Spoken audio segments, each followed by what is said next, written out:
പിന്നെ ഇന്ന് നമുക്കൊരു ചിക്കൻ ബിരിയാണി ഉണ്ടാക്കിയാലോ? അതിനു മുമ്പ് ഇത് കാണുന്നവരെല്ലാവരും ചാനൽ സബ്സ്ക്രൈബ് ചെയ്യണേ. ഞാൻ 1 കിലോഗ്രാമോളം ബസ്മതി റൈസാണ് എടുത്തിട്ടുള്ളത്. അത് നമുക്കൊരു പാത്രത്തിലേക്കിട്ട് നന്നായി കഴുകി വൃത്തിയാക്കിയതിന് ശേഷം കുറച്ച് വെള്ളം ഒഴിച്ച് നമുക്കിങ്ങനെ കുതിരാൻ വയ്ക്കാം. ഞാൻ 2 കിലോഗ്രാമോളം ചിക്കൻ എടുത്തിട്ടുണ്ട്. അതിനുശേഷം ഒരു പാത്രം എടുക്കുക. അതിലേക്ക് കുറച്ച് നെയ്യ് ഒഴിച്ച് കുറച്ച് കുരുമുളക്, കറുവാപ്പട്ട, ഗ്രാമ്പു, പെരുംജീരകം എന്നിവ ഇട്ട് വഴറ്റിയതിന് ശേഷം അതിലേക്ക് വെള്ളം ഒഴിച്ചു കൊടുക്കുക. ഈ വെള്ളം നമുക്ക് തിളയ്ക്കുമ്പോഴത്തേക്ക് നമുക്ക് ചിക്കനിന് വേണ്ടുന്ന ഇൻഗ്രീഡിയൻസ് തയ്യാറാക്കാം.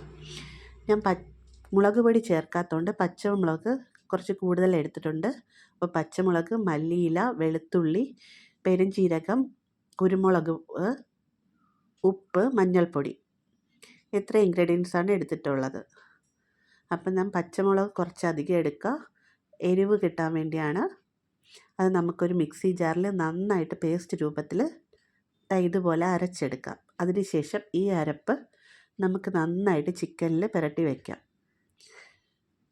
അപ്പോഴത്തേക്കും നമ്മുടെ വെള്ളം തിളച്ചിട്ടുണ്ടാകും. ആ വെള്ളത്തിലേക്ക് നമുക്ക് അരി ഇട്ട് കൊടുക്കാം. ഏകദേശം ഒരു 1/4 വേവാകുമ്പോഴത്തേക്ക് നമുക്കിത് ഊറ്റി മാറ്റി വയ്ക്കാം.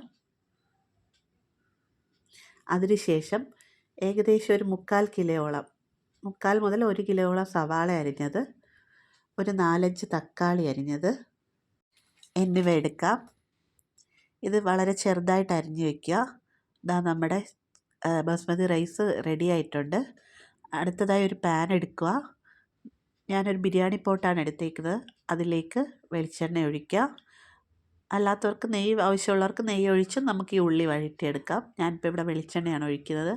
അതിലേക്ക് നമുക്ക് ഈ അരിഞ്ഞു വെച്ച സവാള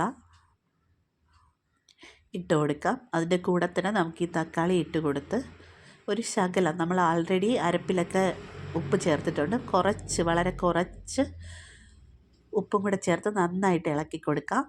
നമുക്കിത് അടച്ച് വെച്ച് നന്നായിട്ട് ഇത് വെന്ത് വരുമ്പോഴത്തേക്ക് നന്നായിട്ട് വഴണ്ട് വന്നിട്ടുണ്ട്. അതിലേക്ക് നമുക്ക് ചിക്കൻ ആഡ് ചെയ്യാം.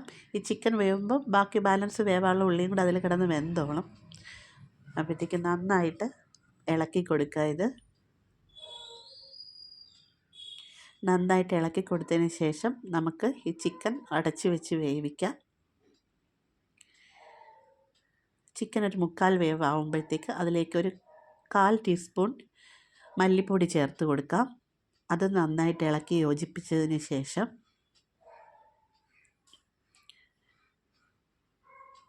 നമുക്കതിലേക്ക് ഒരു 1.5 ടേബിൾ സ്പൂൺ അല്ലെങ്കിൽ 1.5 ടീസ്പൂൺ തൈര് ആഡ് ചെയ്ത് കൊടുക്കാം. ഇതും കൂടെ നന്നായിട്ട് ഇളക്കി അടച്ച് വെച്ച് വേവിക്കുക. നന്നായിട്ട് ചിക്കൻ വെന്ത് കഴിയുമ്പോഴത്തേക്ക് നമുക്ക് വേവിച്ച് വെച്ച ബസ്മതി റൈസ് ഇതിലേക്ക് ആഡ് ചെയ്ത് കൊടുക്കാം. ആദ്യം ഒരു ലെയറായിട്ട് നമുക്ക് ആഡ് ചെയ്യാം. വേണമെങ്കിൽ ആ ഫസ്റ്റ് ലെയറിൽ നമുക്ക് കുറച്ച് നെയ്യ് ഒഴിച്ച് കൊടുക്കാം. അതിനുശേഷം ബാക്കിയുള്ള റൈസും കൂടെ നമുക്ക് ആഡ് ചെയ്ത് കൊടുക്കുക. അതിനുശേഷം അതിൻ്റെ മുകളിൽ കുറച്ച് കൂടുതൽ നെയ്യ് ഒഴിക്കുക. പിന്നെ ഉണക്കമുന്തിരി, അണ്ടിപ്പരിപ്പും അതിലേക്ക് ആഡ് ചെയ്ത് കൊടുക്കുക. അരിഞ്ഞു വെച്ചിരിക്കുന്ന മല്ലിയിലയുണ്ട്, അതും കൂടെ അതിലേക്ക് ആഡ് ചെയ്ത് വെച്ച് അടച്ച് മൂടുക. അതിന് മുകളിൽ നമുക്ക് വേണമെങ്കിൽ ഒരു വെയിറ്റ് വെച്ച് കൊടുക്കാം. ഞാനൊരു വെയിറ്റ് ആഡ് ചെയ്ത് കൊടുക്കുന്നുണ്ട് അതിൻ്റെ മുകളിലേക്ക്. ലോ ഫ്ലെയിമിലിട്ട് നമുക്ക് കുറച്ച് സമയം ഇത് നന്നായിട്ട് ദം ചെയ്തെടുക്കാം. ഇതാ നമ്മുടെ ചിക്കൻ ബിരിയാണി റെഡി ആയിട്ടുണ്ട്. എല്ലാവരും ട്രൈ ചെയ്ത് നോക്കണം. വളരെ ടേസ്റ്റി ആയിട്ടുള്ളൊരു ബിരിയാണിയാണ്. അപ്പോൾ എല്ലാവരും ട്രൈ ചെയ്തിട്ട് അഭിപ്രായങ്ങൾ പറയണം. അപ്പോൾ എല്ലാവരും ചാനൽ സബ്സ്ക്രൈബ് ചെയ്യണേ, സപ്പോർട്ടും ചെയ്യണേ. അപ്പം എന്തെങ്കിലും ഡൗട്ട് ഉണ്ടെങ്കിൽ കമൻറ്റിൽ ചോദിച്ചാൽ മതി, ഞാൻ കമൻറ്റ് ചെയ്യാം, റിപ്ലൈ തരാം. അപ്പോൾ എല്ലാവരും സപ്പോർട്ട് ചെയ്യുക, സബ്സ്ക്രൈബ് ചെയ്യുക. നമ്മുടെ ബിരിയാണി റെഡി ആയിട്ടുണ്ട്. Thank you.